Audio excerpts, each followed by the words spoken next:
The barber shop was once a popular hangout for gentlemen ahead of their long journeys. One of the first photos I see captures a big fat guy in the barber's chair awaiting his short back and sides. He's wearing a bib around his neck and has a stogie plugged in his mouth and another two in his top pocket, ready to go. I don't know though. Maybe he's hiding a machine gun under there too. He'll certainly be getting himself a shoe shine at the same time and leave feeling like $1 million. That world has gone now, but I like the idea very much. It's a beautiful room and well worth a few minutes of any traveller's time. For a nation that prides itself on looking forward, there's something curiously old-fashioned about the American rail system. Making my way to the platform, I pass porters pushing luggage trolleys and a conductor checking his fob watch. Make no mistake, getting the train here is an event. The Empire Builder, as train names go, sounds a bit more exciting than the 5:40 to Didcot, and that's as it should be, as we prepare to sweep across a landscape steeped in history.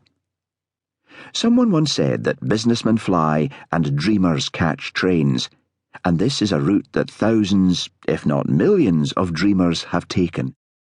Fashions and hairstyles may change, of course, but the dreams are just the same. A new life, an old flame, or just the draw of a great escape. I only have to look around to see that this is about to become a train full of dreamers. There are passengers from every generation here, from couples to friends, families, loners and lonely hearts. Every one of them has a story to tell, and I'm glad to be in their company. It's exciting to hear the last carriage doors slam shut and the station master's whistle blow.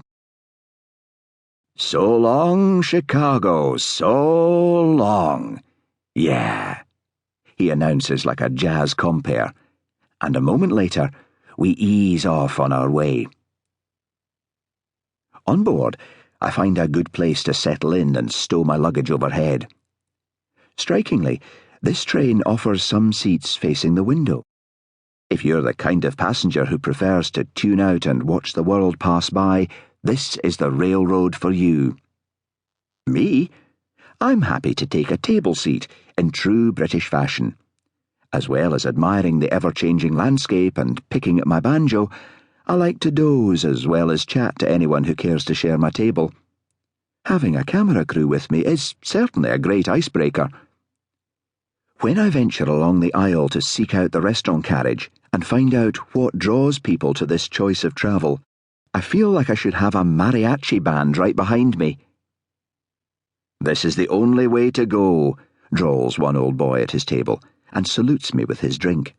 "You have the freedom to walk around," he adds, clearly enjoying this prime time of his life, "and maybe enjoy a margarita."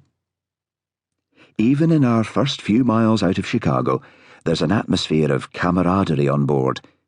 Two girls giggle and hoot about how nervous they'd be had they hit the road, sharing the lanes with 18-wheel trucks and the threat of a breakdown or puncture. The crew tells me about a silver-haired couple they've met who happily bickered about whether their lifelong romance began with love at first sight. He was adamant that she was the one from the moment he set eyes on her, but she begged to differ. I'm told he shot her a look. She chuckled and tickled him in the ribs, as besotted now as she was back then. "It was love at second sight," she insisted with a twinkle in her eye. "We first met on a train, and I never even thought about it then." The train is a great place to ponder and reflect, I think. At my time of life, I reminisce a lot, and it reminds me of the role trains played in my childhood. As a family, we would go on holiday to the Clyde. To get there, we'd take a train from Glasgow Central Station to Windsway. Even now, I remember how the engine driver would be hanging out of the front wearing one of those hats that were shiny on top, and he would always say, "Hello, kid, how you doing?" And you could see the glow of the firebox and all that. There was a romance to it, you know? Now, I'm not exactly a train nut. I like them, but I'm not the kind of guy who ever dreamed of being an engine driver. to keep listening to this audiobook. I've left you a link in the description so you can do it, at no cost thanks to Audible's 30-day free trial.